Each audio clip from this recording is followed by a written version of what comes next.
أعوذ بالله من الشيطان الرجيم. بسم الله الرحمن الرحيم.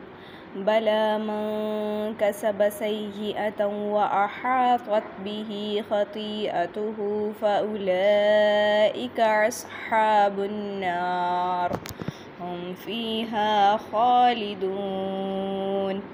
والذين آمنوا وعملوا الصالحات أولئك أصحاب الجنة هم فيها خالدون.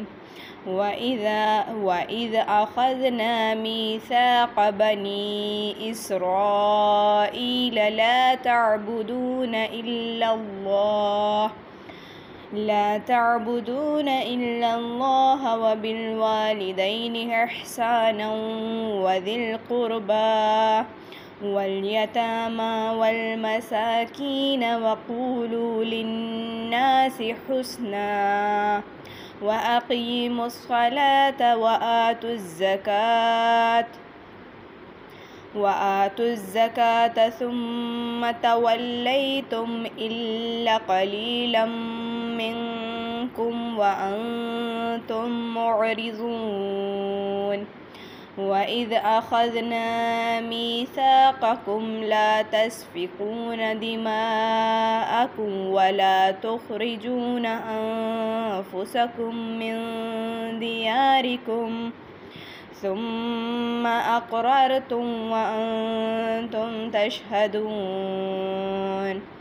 ثم أنتم هؤلاء تقتلون أنفسكم وتخرجون فريقا منكم من ديارهم تظاهرون عليهم بالإثم والعدوان وإن يأتوكم أسارى تفادوهم وهو محرم عليكم إخراجهم. أفتؤمنون ببعض الكتاب وتكفرون ببعض فما جزاء من يفعل ذلك منكم إلا خزي في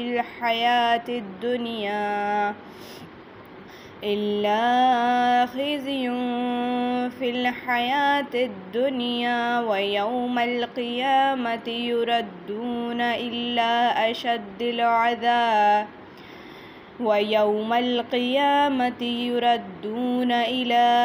أشد العذاب وما الله بغافل عما تعملون. أولئك الذين اشتروا الحياة الدنيا بالآخرة فلا يخفف عنهم العذاب ولا هم ينصرون. ولقد آتينا موسى الكتاب وقفينا من بعد بالرسل وآتيناه عيسى ابن مريم البينات وأيدناه بروح القدس. أفكلما جاءكم رسول بما لا تهوى أنفسكم استكبرتم ففريقا كذبتم وفريقا تقتلون. وقالوا قلوبنا غلف بل لعنهم الله بكفرهم فقليلا ما يؤمنون.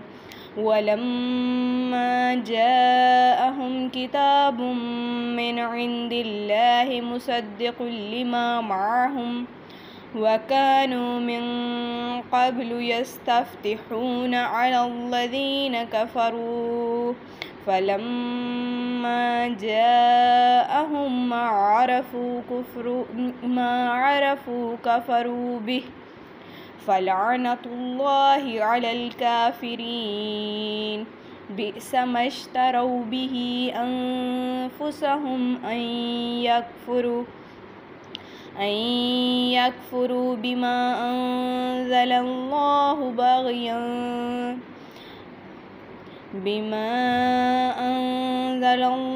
بغيا أن ينزل الله من فضله على من يشاء من عباده فباءوا بغضب على غضب وللكافرين عذاب مهين.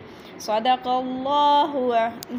الله العلي العظيم.